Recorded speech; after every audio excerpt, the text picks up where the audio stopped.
Don't let him answer that call. Those were the words a 10-year-old girl whispered in a trembling voice that night. Her mother froze, confused, while billionaire James Harrison's hand hovered inches above the receiver of his private line. Outside, a storm raged. Inside, the air was heavy with a danger no one could yet name. "Emily, what are you doing?" her mother pleaded. But the child's eyes, wide, terrified, and unblinking, said everything. In that single moment, her silent warning would decide whether a man lived or died.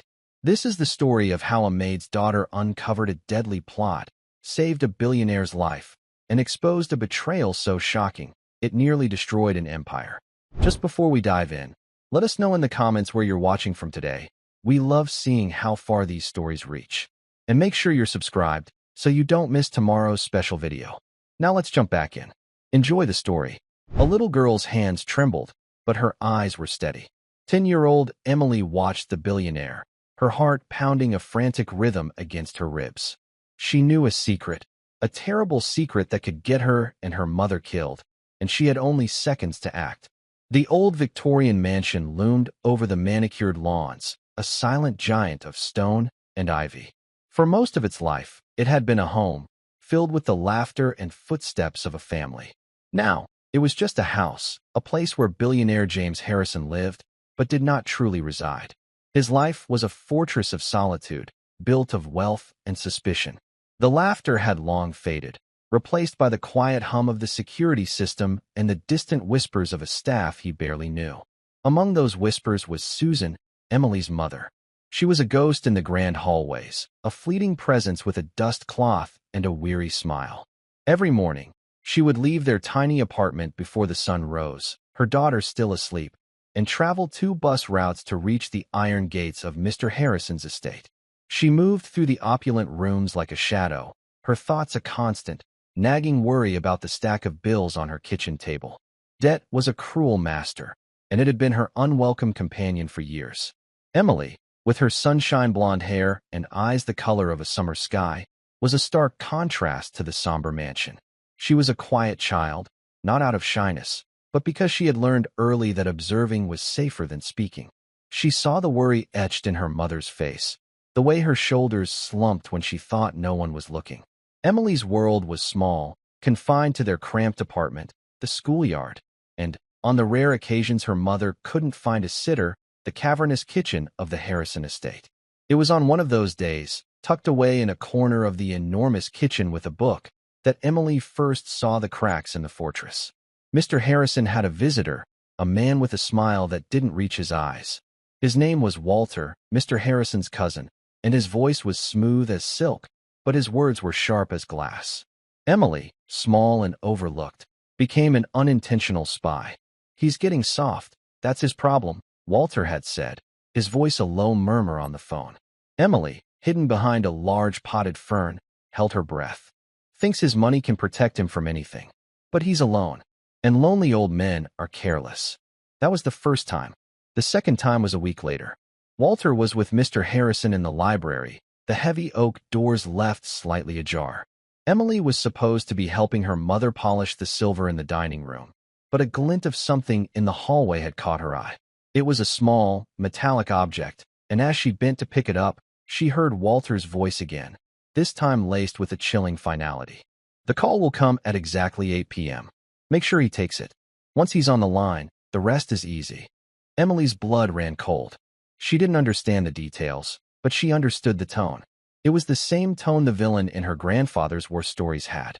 Her great-grandfather, a man she'd never met but knew through the faded photographs and the medals her mother kept in a small wooden box, had been a hero. He'd fought in a great war, a war where a single act of courage could save lives. "Courage isn't about not being scared, little star," her mother would tell her, her voice soft with reverence for the man she'd idolized as a child. "It's about being scared and doing the right thing anyway." The right thing. Emily knew what the right thing was. But how could a 10-year-old girl warn a billionaire who barely knew she existed? Who would believe her? Her mother was already in a precarious position. A word out of place, an accusation that couldn't be proven, and they would be out on the street. The day of the call, a storm rolled in, mirroring the tempest in Emily's chest. The sky grew dark, and the wind howled like a hungry wolf. Emily was at the mansion again, her mother's face pale with a tension that had nothing to do with the weather. A new, even larger stack of bills had arrived that morning, an eviction notice tucked among them like a death sentence. Emily watched the clock on the kitchen wall, each tick a hammer blow to her nerves. 7:45, 7:50. Her mother was serving Mr. Harrison his dinner in the formal dining room, a cavernous space that could have swallowed their entire apartment. Emily crept to the doorway, her heart in her throat. Mr. Harrison sat alone at the long, polished table, a solitary king in his castle. He looked older tonight, his face etched with a loneliness that all the money in the world couldn't erase. Walter was not there, which somehow made it even more frightening. At 7:58, Emily's mother returned to the kitchen, her hands trembling. "He's in a terrible mood," she whispered, more to herself than to Emily. "Barely touched his food." Emily's eyes darted to the clock. 7:59. Then, the shrill ring of the telephone cut through the silence. It was the private line, the one that sat on a small table in the corner of the dining room. Her mother, her duty ingrained in her every move, started towards the dining room. "I'll get it," she said. "No." Emily's voice was a sharp cry. Susan turned, startled. "Emily, what's wrong with you?" "Don't let him answer it," Emily pleaded, her eyes wide with terror. "Don't be silly. It could be important." Susan walked into the dining room. Emily watched, frozen, as her mother approached Mr. Harrison. "There's a call for you, sir. On your private line." Mr. Harrison looked up, his expression a mixture of annoyance and curiosity. He started to rise from his chair. This was it, the moment she had to do something. Her great-grandfather's face flashed in her mind. Courage. Emily darted into the room, her small feet silent on the thick Persian rug. She moved past her mother, her eyes locked on Mr. Harrison. She couldn't speak. The words were trapped in her throat. So she used the only thing she had. She raised her small hand and drew a finger across her throat. A silent, deadly slash. A gesture she'd seen in movies, a universal sign for danger. Her eyes, wide and pleading, held his. She shook her head, a tiny, almost imperceptible movement. "Don't take that call." For a moment that stretched into eternity, no one moved. Her mother stared at her in horrified disbelief. Mr. Harrison froze, his hand hovering over the receiver. He looked at Emily, this small, blonde girl who was a part of the scenery, a ghost in his grand, empty house. He saw the genuine fear in her eyes, the desperate plea. It was a raw, unfiltered emotion, something he hadn't seen in years. The people in his world wore masks, their emotions carefully curated. But this was real. He lowered his hand. The phone continued to ring, a shrill, insistent summons. Finally, it stopped, plunging the room into a heavy silence, broken only by the sound of the storm outside and the frantic beating of a little girl's heart. What happened next would shatter the walls of James Harrison's fortress and change all of their lives forever. Susan was paralyzed, her mind racing to find an explanation for her daughter's bizarre and disrespectful behavior. An apology, a string of excuses, anything to salvage the situation.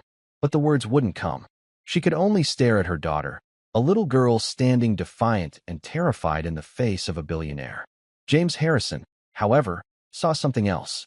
For years, his world had been a carefully constructed stage. Everyone who entered it was an actor, playing a part. They smiled when he wanted them to smile, agreed when he wanted them to agree. Their motives were always the same, a tangled web of greed and ambition. But this child, this was different. This was raw, unscripted fear, and it was directed at him, for his sake. He studied Emily, his sharp eyes, accustomed to dissecting business rivals and sniffing out deception, taking in every detail. The trembling hands, the wide, unblinking eyes, the small chest rising and falling with shallow breaths. She was not acting. This was real. Slowly, deliberately, he sat back down in his chair. The movement was small, but it broke the spell. Susan flinched as if struck. "Ma'am," Mr. Harrison said, his voice surprisingly gentle. He didn't look at Susan. His gaze remained fixed on Emily. "Please leave us. I would like to speak with your daughter." Alone. Susan's heart plummeted. This was it. The end of the line. She was going to be fired, thrown out with no references, and the eviction notice would become a reality. "Mr. Harrison, I am so sorry." I don't know what's gotten into her. She's never. That will be all, Susan, he said, his tone still quiet, but now carrying a note of steel that allowed no argument. Wait in the kitchen. Tears welled in Susan's eyes. She gave Emily a look of utter despair and confusion before turning and walking on unsteady legs back to the kitchen, the door swinging shut behind her with a soft whoosh. Now, it was just the two of them, the billionaire and the maid's daughter. The vast dining room felt like an arena. Emily stood her ground, her small hands clenched into fists at her sides. She had done it. She had stopped the call. But now, a new fear, cold and sharp, pierced through her. What would he do to her? To her mother? Mr. Harrison gestured to the chair opposite him. Please, sit down, Emily. She hesitated. It was the first time he had ever said her name. She had not known he even knew it. Timidly, she approached the table and climbed onto the plush velvet chair. Her feet dangled a good 6 inches from the floor. He watched her, a flicker of a long-forgotten memory playing at the edge of his mind. A memory of another little girl, with hair the color of corn silk, sitting at this very table. His own daughter, lost to him years ago, not to death, but to the bitter poison of a family feud. He pushed the thought away. That was a very brave thing you did, he said, his voice a low rumble. Emily said nothing. She kept her eyes on the polished surface of the table, where her own small, distorted reflection stared back at her. You were trying to tell me something, he continued. You were trying to tell me not to answer that phone. What? Silence. The only sound was the rhythmic ticking of the grandfather clock in the hall, each tick marking a second of her mother's agony in the next room. Mr. Harrison sighed. He realized that his usual methods of interrogation, the ones he used in the boardroom, would not work here. He was not dealing with a hostile corporate raider. He was dealing with a terrified child. He had to try a different approach. Your mother, he began, his voice softer now. She's a good woman, a hard worker. I know she's had some difficulties lately. Emily's head shot up. Her blue eyes, wide and fearful, met his. How did he know? Had her mother told him about their troubles? The thought sent a fresh wave of panic through her. I know because I pay attention, he said, answering her unspoken question. I may be old, Emily, but I'm not blind. I see the way she worries. I see the tiredness in her eyes. I know she would do anything to protect you. He leaned forward slightly, his voice dropping to a conspiratorial whisper. And I think you would do anything to protect her, too. Am I right? A single tear escaped from Emily's eye and rolled down her cheek. She gave a tiny, almost imperceptible nod. Good, he said, leaning back again. Then we have something in common. We both want to protect your mother. But to do that, you have to tell me what's going on. You have to tell me why you didn't want me to answer that phone. Who was going to be on the other end of the line? Emily's lower lip trembled. She thought of Walter's cold eyes, his smooth, menacing voice. Make sure he takes it. Once he's on the line, the rest is easy. What did that mean? What would have happened if he had answered? Was it about my cousin? Mr. Harrison asked, his voice sharp again. He had seen Walter's car pulling away from the estate just an hour earlier. He had noticed the way Walter's eyes had lingered on the private phone line. He had dismissed it at the time, but now, Emily's silent warning cast a sinister new light on the memory. Emily's eyes widened in surprise. He knew. He already knew. The realization seemed to loosen the knot of fear in her throat. He said you were getting soft, she whispered, her voice barely audible. He said lonely old men are careless. James Harrison's face hardened. The words were a direct hit, a confirmation of his deepest fears. He had always known Walter was a vulture, circling, waiting for him to weaken. But he had never imagined the threat was so immediate, so final. What else did you hear, Emily? He pressed, his voice urgent. He was on the phone, in the library, she stammered, the words tumbling out now in a rush. He said the call would come at 8 o'clock. He said once you were on the line, the rest would be easy. The rest would be easy. The phrase hung in the air between them, heavy with unspoken menace. It wasn't a business deal. It wasn't a prank. It was a trap, a deadly trap. And this little girl, this silent, observant child, had saved him from it. He sat back, the full weight of the realization crashing down on him. He had been so close to the edge, so blissfully unaware of the viper he had allowed into his home. His security, his wealth, his power, none of it would have mattered. He would have been just another lonely old man, taken down by his own carelessness. Just then, the door to the dining room swung open. Susan stood there, her face a mask of anxiety. She couldn't bear it any longer. She had to know what was happening. Mr. Harrison, she began, her voice trembling. He raised a hand, silencing her. He looked from the terrified mother to the brave daughter, and in that moment, a decision formed in his mind.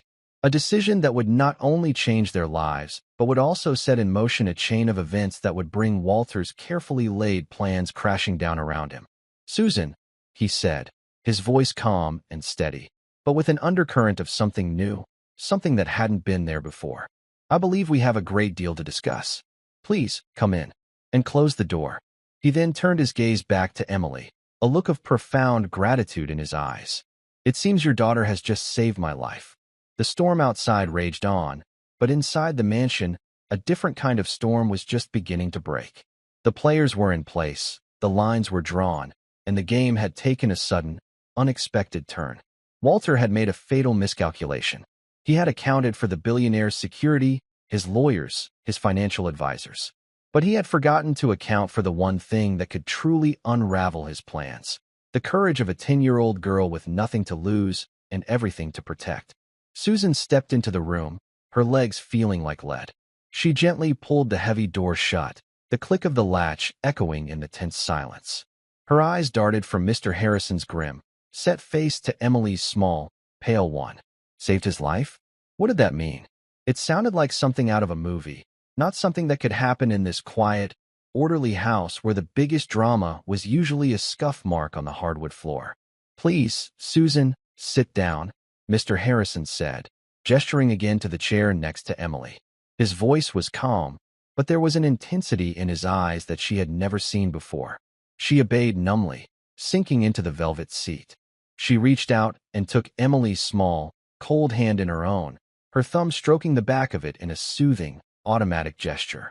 "Emily," Mr. Harrison began, his voice measured, "has just prevented me from making a very serious mistake. A mistake that, I believe, would have cost me my life."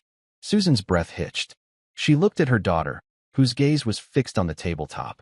100 frantic questions crowded her mind, but she remained silent, sensing that the best thing she could do was listen. "For some time now," Mr. Harrison continued, "I have had concerns about my cousin, Walter. He has a significant financial stake in my passing. I have been, perhaps, too complacent, too willing to believe that blood is thicker than water." He gave a short, bitter laugh. "It seems water is the least of my worries. It's poison I should have been looking for." He explained what Emily had overheard. He recounted the snippets of conversation, Walter's chilling words about the phone call at 8 p.m. As he spoke, the pieces clicked into place for Susan. The strange tension in the house, Walter's overly friendly demeanor that never quite seemed genuine, his frequent, hushed phone calls. It all painted a picture that was as terrifying as it was undeniable. "The phone call," Mr. Harrison mused, looking at the silent telephone as if it were a venomous snake. "It would have been a pretext, a way to confirm I was here, alone and vulnerable, perhaps to get me to a certain part of the house. Or perhaps the call itself was the trigger for something else, something outside." The thought sent a shiver down Susan's spine. The storm, the isolation of the estate, it was the perfect setting for a tragedy. Mr. Harrison's expression hardened, the gentle old man disappearing, replaced by the ruthless tycoon who had built an empire from nothing. He reached into his pocket and pulled out a small, sleek satellite phone, a device Susan had never seen before. He pressed a single button. It was answered on the first ring. "Yes, sir." The voice on the other end was calm, professional, and alert. "David," Mr. Harrison said, his voice crisp and authoritative. "We have a situation. Code red. I want a full security sweep of the estate. Internal and external. I want every inch of the perimeter checked. No one enters or leaves without my direct authorization. Is that understood?" "Understood, sir." "Are you secure?" "For now. The threat is internal. My cousin, Walter Jennings. He is not to be permitted on the grounds under any circumstances. If he is spotted, apprehend him. Use whatever force is necessary. Consider it done, Mr. Harrison. I'm 5 minutes out." "Good." Mr. Harrison disconnected the call. He looked at Susan and Emily, who had been listening with wide eyes. "David is my head of security. He is the best in the business. And he is completely loyal. You two are safe now. Safe. The word felt foreign. Susan had spent so much of her life feeling unsafe, living on the edge of financial ruin, one unexpected expense away from disaster. But this was a different kind of danger. This was the stuff of nightmares. Susan, Mr. Harrison said, his voice softening again. You and Emily cannot stay in the staff quarters tonight. It's too exposed. I'm moving you to the guest wing in the main house. David's team will secure the area. Mr. Harrison, you don't have to, Susan began, overwhelmed by the sudden turn of events. Yes, I do, he interrupted, his tone leaving no room for argument. Your daughter put herself at great risk to warn me. I owe her a debt I can never fully repay. The least I can do is ensure her safety. And yours. He stood up and walked to the sideboard, pouring 3 glasses of water from a crystal pitcher. His hand was perfectly steady. He brought the glasses back to the table, placing one in front of Susan and one in front of Emily. Drink this, he said kindly. You've both had a shock. Emily took the glass in her small hands and took a sip, her eyes never leaving his face. She was still scared, but a new feeling was beginning to blossom in her chest, a sense of pride. She had done the right thing. She had been brave, just like her great-grandfather. Susan drank the water, the cool liquid doing little to calm the frantic beating of her heart. What are you going to do? She asked, her voice a whisper. Mr. Harrison sat back down, a thoughtful, calculating look on his face. Walter is a coward and a fool, he said, more to himself than to them. His greed has made him reckless. He assumed I was a feeble old man, surrounded by people who either didn't care or didn't notice. He was wrong on both counts. He looked at Emily. He underestimated the people in this house. A plan was beginning to form in his mind. It was audacious, risky, and utterly brilliant. Walter had set a trap, but the bait had refused to bite. Now, the hunter was about to become the hunted. He will be expecting to hear news of my demise, Mr. Harrison said, the word tasting like ash in his mouth.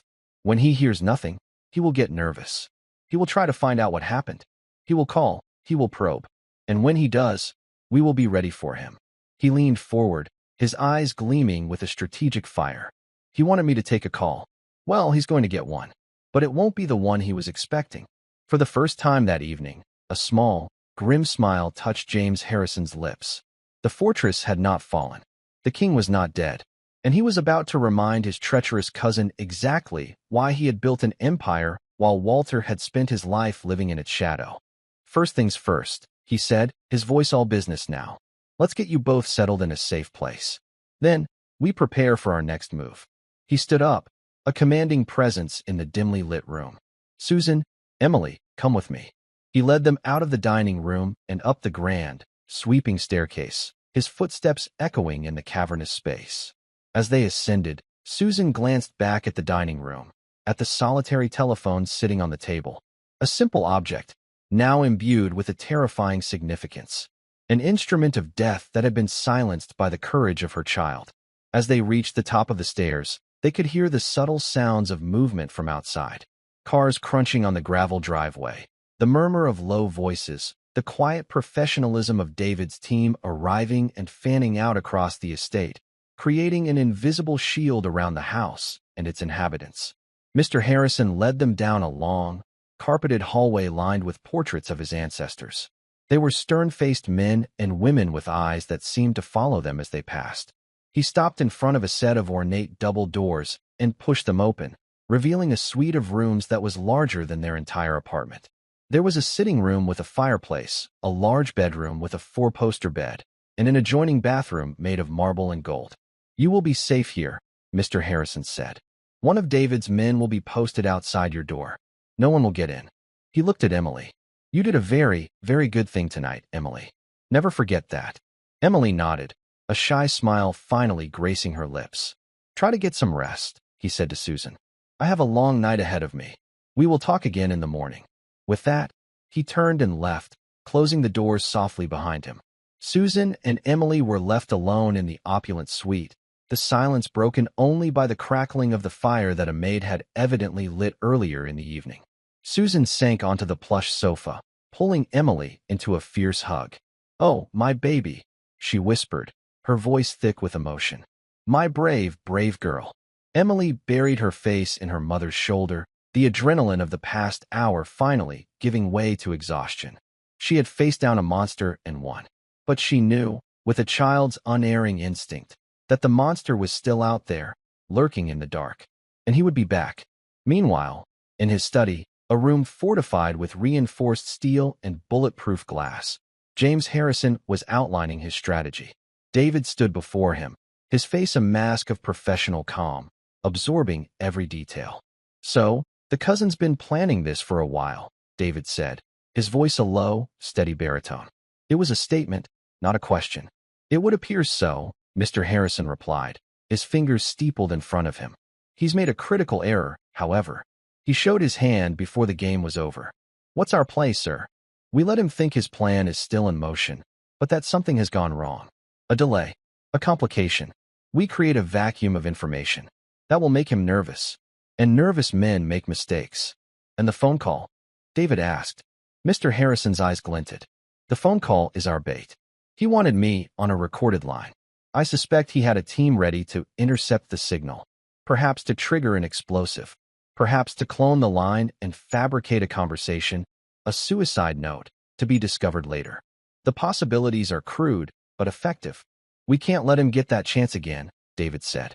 We won't, Mr. Harrison assured him. We're going to use his own weapon against him. We're going to set up a new trap. We'll leak a piece of false information, something that will force him to act, to come out into the open. He paused, a predatory stillness coming over him. He thinks I'm a lonely, careless old man. It's time to remind him that I am also a very, very rich one. And with wealth comes resources. David allowed himself a thin smile. I'll get the team ready, sir. What's the target? James Harrison looked out the bulletproof window at the storm-tossed trees. The wind howled, but inside his fortress, all was calm, controlled. He had been given a second chance, a wake-up call delivered by the most unlikely of messengers. And he was not going to waste it. The target, he said, his voice as cold and hard as steel, is my cousin's entire world. We're going to take it apart, piece by piece, until there is nothing left but the truth.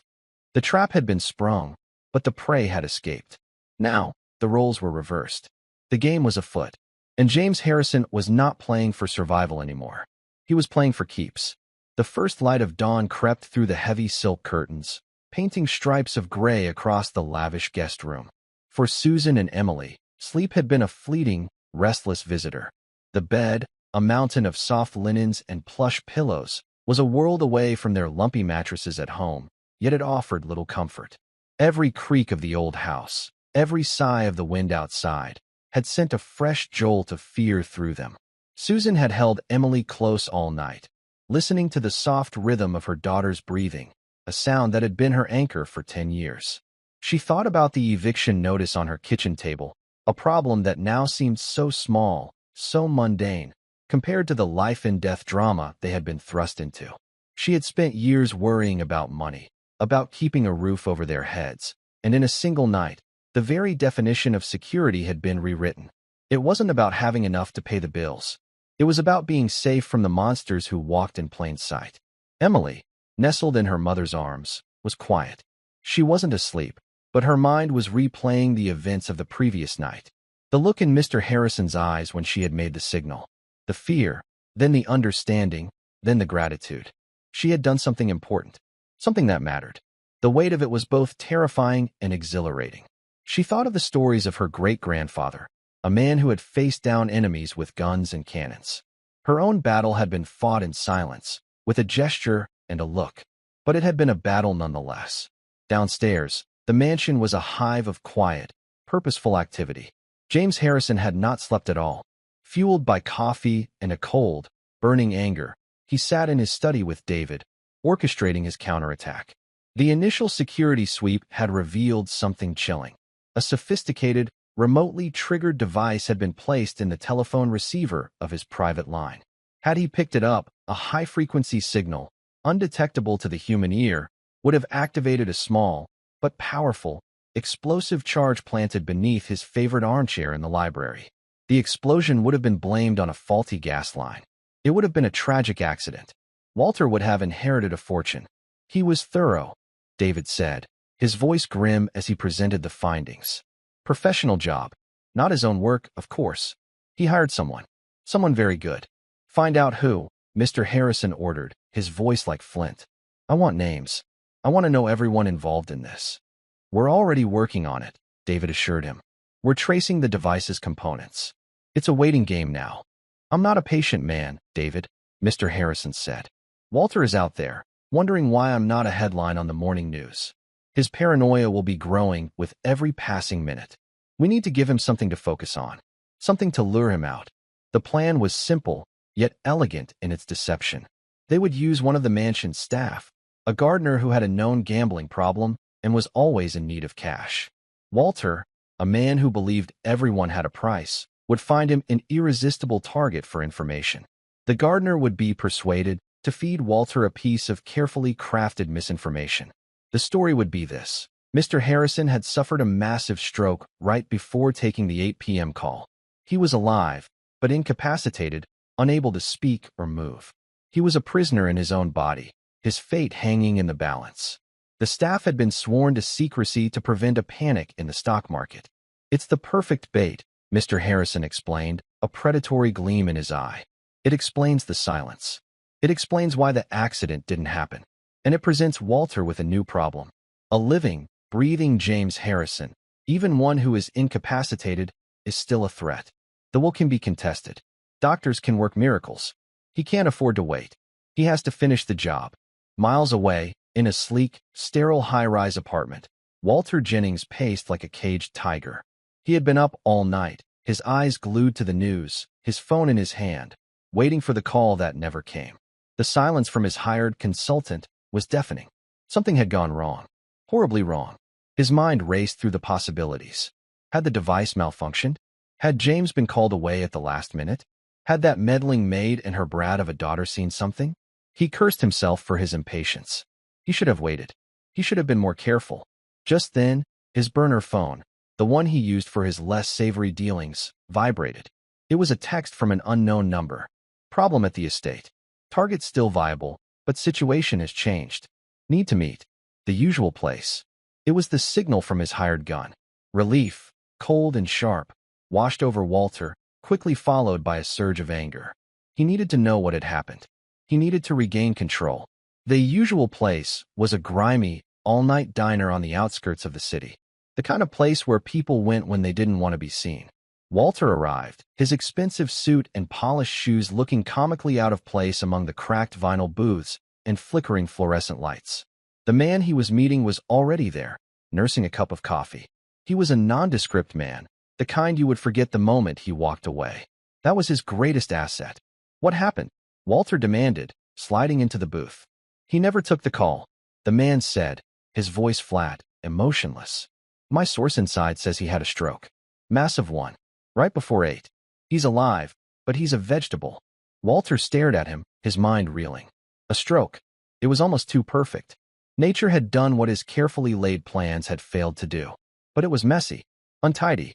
Is he in a hospital? Walter asked. The man shook his head. No. His personal doctor is with him at the mansion. They're keeping it quiet. Worried about the company stock. Total media blackout. Walter's mind began to race. James was alive. Incapacitated, but alive. A vegetable could recover. A vegetable could have moments of clarity. A vegetable could still have a legal will that left Walter with a pittance. He needed certainty. He needed to finish the job. I need you to get back in there, Walter said, his voice a low, urgent hiss. I don't care how you do it. A pillow over the face. A faked fall down the stairs. Just get it done. And do it tonight. The man took a slow sip of his coffee. The price just went up, he said calmly. The security is on high alert because of his illness. It's a much riskier job now. I don't care about the price, Walter snapped, his greed overriding his caution. Just get it done.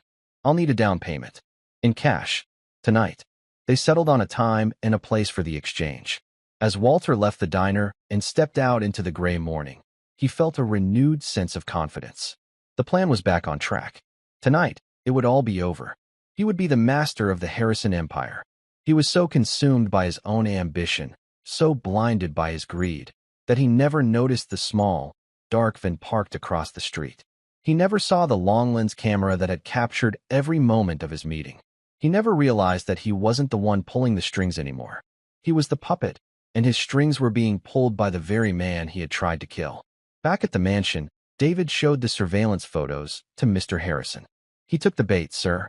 The meeting is set for 10 p.m. tonight. Excellent, Mr. Harrison said, a grim satisfaction on his face. Where is the exchange happening? An abandoned warehouse down by the docks. Classic. Let him go, Mr. Harrison instructed. Let the money change hands. I want this to be airtight. I want the hired gun, and I want the man who hired him. We take them both down at the same time. He then turned his attention to a more pleasant task. He buzzed his secretary. Helen, please arrange for a new wardrobe to be delivered to the Monet suite. For a woman, size 8, and a young girl, size 10. Everything they could possibly need. Clothes, shoes, toiletries. The best of everything. And have chef prepare a special lunch for my guests. Something a 10-year-old might like. He then walked upstairs to the guest wing. He knocked softly on the door. Susan opened it, her face etched with worry. Mr. Harrison? Is everything all right? Everything is under control, Susan, he said gently. He looked past her to Emily, who was curled up on the sofa, reading a book. I was hoping you and Emily might join me for lunch. In the informal dining room. There are some things we need to discuss. Susan hesitated, unsure of her place in this new, strange world. Please, he said, his voice kind. It would be my pleasure. The informal dining room was still larger and more ornate than any restaurant Susan had ever been to. A table had been set for 3. The meal was simple, but delicious. Macaroni and cheese, crispy chicken tenders, and a side of fresh fruit. Emily's eyes lit up. As they ate, Mr. Harrison began to talk. He didn't talk about Walter or the trap. He talked about his own childhood, about growing up in the shadow of a powerful father. He talked about his daughter, the one he had lost to a bitter argument over a boy he hadn't approved of. They hadn't spoken in 15 years. I was stubborn, he said, a note of regret in his voice. I thought I was protecting her, but all I did was push her away. I built a fortress around my heart, just as I built one around this house. I thought it would keep me safe, but all it did was keep me lonely. He looked at Emily, her face serious as she listened. You, young lady, you reminded me of something I had long forgotten. That sometimes, the greatest strength is found in vulnerability. In trusting someone. You trusted me to understand your warning, even though you were scared. And that trust, it saved my life. He then turned to Susan. I have been a fool, Susan. I have had a good, loyal woman working in my house for years, and I never once bothered to know her story. I never knew about your debts. I never knew about your struggles. Susan's face flushed with shame. Mr. Harrison, you would never ask for help, he finished for her. I know. It's a matter of pride. I understand that. He pushed a plain white envelope across the table towards her. This is not charity, Susan. This is a bonus. A thank you for raising a daughter with such courage and integrity. Susan's hands trembled as she opened the envelope. Inside was a check. The amount was so large, it took her a moment to even process the number of zeros. It was enough to pay off all her debts, to buy a small house, to start a new life. Tears streamed down her face. Tears of relief, of gratitude, of disbelief. I can't accept this, she stammered. Yes, you can, he said firmly. And you will. Consider it back pay for all the years I failed to see the remarkable people right under my own roof. He then leaned forward, a serious expression on his face. I am also offering you a new position, not as a maid, as my personal assistant, to help me manage this house and my life. The salary will be more than enough to ensure you and Emily are comfortable for the rest of your lives. It was too much. A new job, a new life, a future free from the crushing weight of debt. It was a fairy tale, a dream from which she was sure she would soon awake. But it was real. And as she looked across the table at the old, lonely billionaire, she saw that he needed them as much as they needed him. They were a lifeline, a connection to the real world he had shut out for so long. There is one more thing, Mr. Harrison said, his eyes twinkling. He looked at Emily. I understand you are a descendant of Sergeant Michael O'Connell, a hero of the 101st Airborne. Emily's eyes widened. You know about him? I make it my business to know things, he said with a smile. He was a great man, a true patriot. This country owes him a debt of gratitude. He paused. Your great-grandfather was awarded the Medal of Honor for his bravery. But his family, due to a series of unfortunate circumstances and bureaucratic errors, never received the pension and benefits they were entitled to. He slid another, thicker envelope across the table. I have taken the liberty of correcting that oversight. With interest. This time, Susan didn't protest. She was speechless. This man, this stranger she had cleaned up after for years, had in one day given them back their past and secured their future. The trap for Walter was set. The pieces were in motion. But in the quiet of the sun-drenched dining room, a different kind of plan was unfolding. A plan to rebuild a life, to heal old wounds, and to forge a new, unlikely family from the ashes of betrayal. The night would bring justice, but the day had already brought something far more precious: hope. The hours leading up to the 10 p.m. rendezvous ticked by with agonizing slowness. A palpable tension settled over the Harrison estate, a stark contrast to the newfound hope that had bloomed in the dining room. While Susan and Emily were being fitted for new clothes by a personal shopper sent by Mr. Harrison, a small army was mobilizing in the shadows. David and his team, comprised of former Special Forces operatives, were a study in quiet efficiency. They transformed the mansion's command center, a room typically used for monitoring stock market fluctuations, into a tactical operations hub. High-resolution satellite maps of the Docklands were displayed on massive screens. Audio and video feeds from half a dozen covert surveillance teams were patched in. They were not just planning to catch a criminal. They were planning to dismantle a conspiracy with surgical precision. Mr. Harrison watched them, a sense of grim satisfaction settling over him. For years, his wealth had been a passive shield. Now, he was wielding it as a sword. He was no stranger to corporate warfare, to hostile takeovers and boardroom betrayals. This, he realized, was no different. The stakes were just higher. As evening fell, a quiet dinner was held in the main dining room. The mood was subdued. Susan was wearing a simple, elegant blue dress from the collection that had been delivered that afternoon. Emily was in a new yellow dress, her blonde hair tied back with a matching ribbon. They looked like they belonged there, like a family. And yet, the unspoken reality of what was about to happen hung in the air. "You don't have to worry," Mr. Harrison said, sensing their anxiety. "David is the best. Walter will not get away with this." "It's not him I'm worried about," Susan said softly, her hand resting on Emily's shoulder. "It's the ugliness of it all, that someone could be so filled with hate." Mr. Harrison looked at her, his expression somber.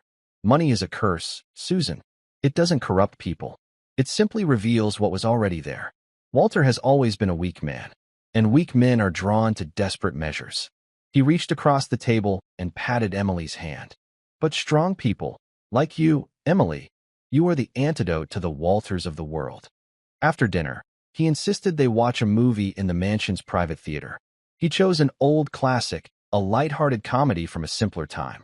It was a deliberate attempt to create a bubble of normalcy, to shield Emily from the darkness that was gathering outside their fortress walls. The warehouse district was a desolate maze of rusted steel and crumbling brick. A cold, damp wind blew in from the sea, carrying the scent of salt and decay. The chosen location was a derelict fish processing plant, a cavernous structure that had been abandoned for years. It was the perfect place for a clandestine meeting. Walter arrived first, his heart pounding in his chest. He clutched a briefcase filled with non-sequential bills, the down payment for a murder. His hands were slick with sweat. This was the final hurdle. After tonight, he would be free. He would be powerful. He stepped inside the warehouse, the vast, empty space swallowing the sound of his footsteps. A single, bare bulb hung from the ceiling, casting long, grotesque shadows.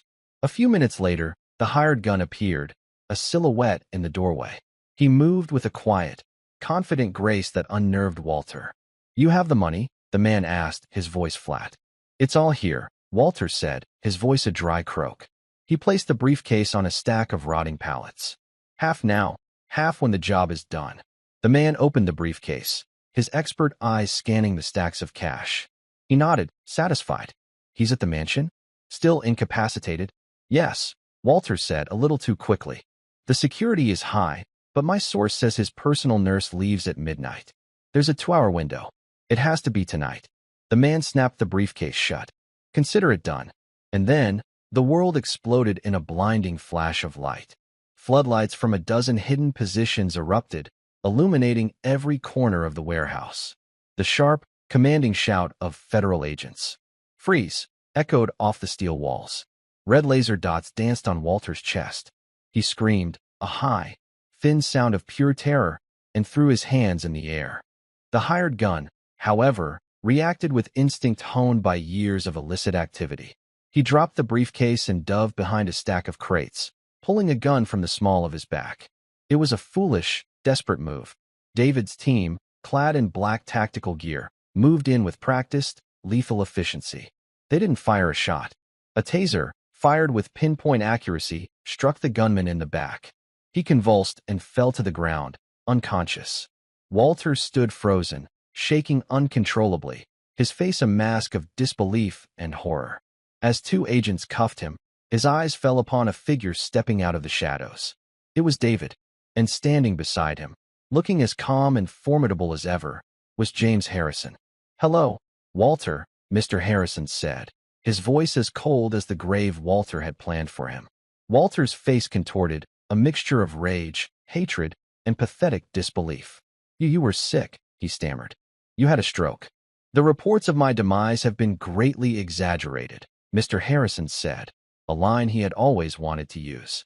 "You made a mistake, Walter. A very, very big mistake. You thought I was weak. You thought I was alone."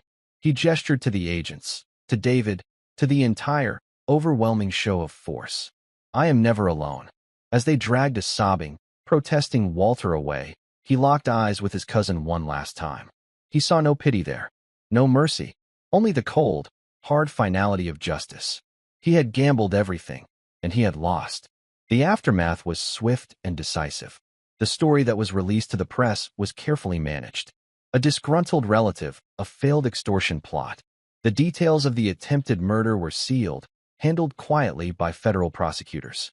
Walter, facing a mountain of irrefutable evidence, including the video of his meeting at the diner and the audio recording from the warehouse, confessed to everything. He would spend the rest of his life in prison. His hired gun, a notorious contract killer wanted in 3 countries, would disappear into the federal system, never to be seen again. For Susan and Emily, life transformed in ways they could never have imagined. The checks Mr. Harrison had given them were real. The job offer was real. Susan, with her quiet competence and unwavering loyalty, proved to be an exceptional personal assistant. She brought order and warmth back into the cold, sterile mansion. She managed the staff with a kindness and respect they had not seen in years, and the entire house seemed to breathe a collective sigh of relief. Emily was enrolled in the finest private school in the state. She blossomed, her natural intelligence and quiet curiosity finally given a chance to flourish. Mr. Harrison doted on her. He helped her with her homework, attended her school plays, and taught her how to play chess. He saw in her the grandchild he had never had, a bright, shining light in the twilight of his life. The fortress of solitude had become a home again. Laughter echoed in the grand hallways. The scent of Susan's home-cooked meals replaced the sterile emptiness. Mr. Harrison, the lonely billionaire, found a new purpose. He started a charitable foundation in Emily's name, dedicated to helping single mothers and their children. He reconnected with his estranged daughter, reaching out with a humility he hadn't known he possessed. The healing was slow, but it was real. One sunny afternoon, about a year after that fateful night, Mr. Harrison, Susan, and Emily were in the garden.